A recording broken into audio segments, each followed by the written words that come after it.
All right, everybody, welcome to Sunday Bible Study. I'm gonna add one more extra verse from the next page, the next column, just so we finish Nebuchadnezzar's story. I don't want to start with the very last verse of chapter 4 on Monday's Bible study. And there's only 4 verses, really and truly, there's only 3 verses on that column.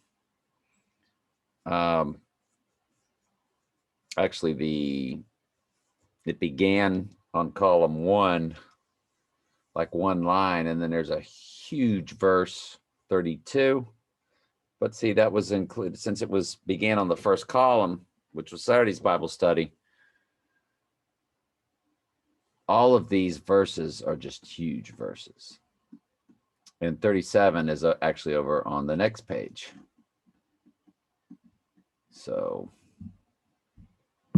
see how big they are. Anyway, let's go through them.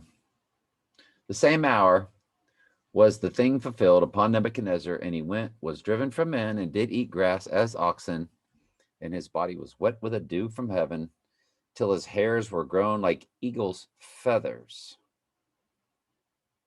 So you can just imagine 7 years when it talks about 7 times over.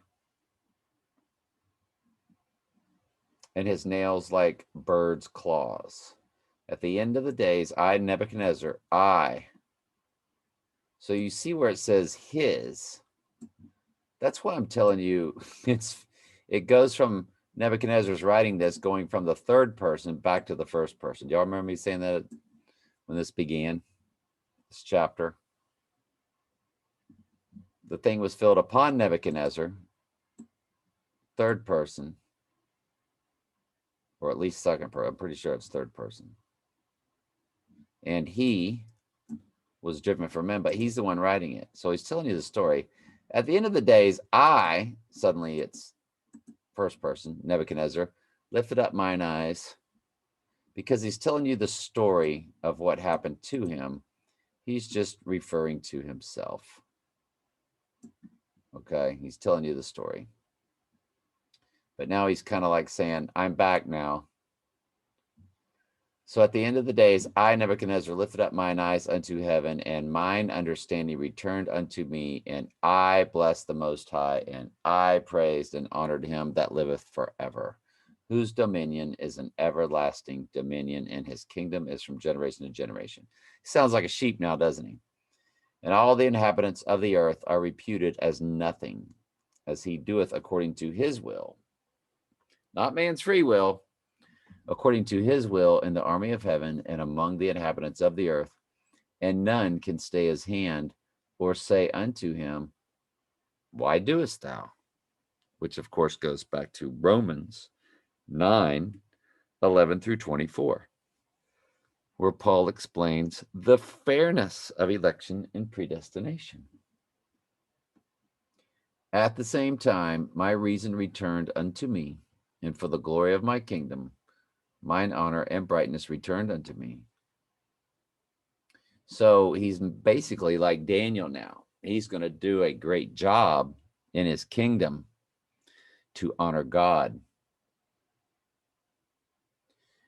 And my counselors and my lords sought unto me, and I was established in my kingdom, and excellent majesty was added unto me. Now I, Nebuchadnezzar, praise and extol and honor the King of heaven, all whose works are truth, and his ways judgment, and those that walk in pride he is able to abase. All right. And like I said, that last verse goes into the next page, column 3. But that's okay. We have closed out Nebuchadnezzar's story. Let's go on to John. Let's try it in the New Living. It's 10-19. Let's see if they're all there. 10, 11, 12, 13, 14, 15, 16, 17, 18, 19. Okay. Well, at least all the verses are there. Then Jesus stood up again and said to the woman, where are your accusers? Didn't even one of them condemn you? No, Lord, she said. And Jesus said, neither do I. Go and sin no more. which that's your job. When the Lord calls you, basically, this is kind of a story of how when the Lord calls you to the truth. So Jesus came, there he was with her. And through this process, she's getting called. She did refer to him as Lord.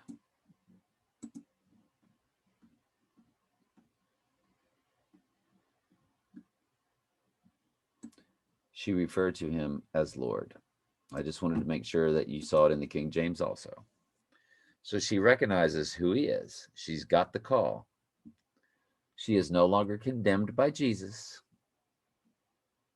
because once you, of course, you're actually not condemned from the foundation of the world, because God's ordained the end from the beginning, and he knew us, and he knew his family, and he knew his sheep at the foundation, before the foundation of the world. But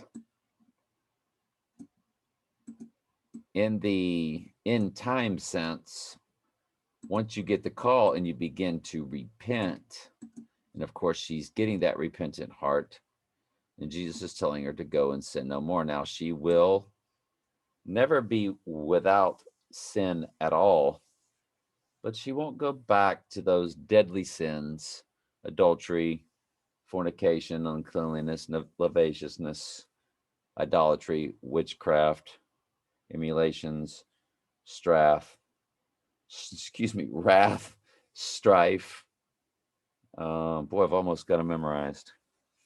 But that they're found in Galatians 5:19 through 21. And they're found throughout other parts of the New Testament also. Anyway, Jesus spoke to the people once more and said, I am the light of the world. If you follow me, you won't have to walk in darkness, because you will have the light that leads to life. And of course, there's no if to it for the sheep. But again, that's the parable.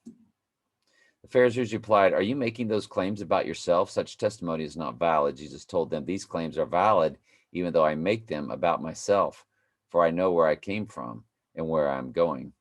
But you do not know this about me. You judge me by human standards, but I do not judge anyone. And if I did, my judgment would be correct in every respect, because I am not alone. The Father who has sent me is with me. Your own law says that if two people agree about something, their witness is accepted as fact. I am one witness, and my Father who sent me is the other. Where is your Father? They asked. Jesus answered, since you do not know who I am, you don't know who the Father is. If you knew me, you would also know my Father.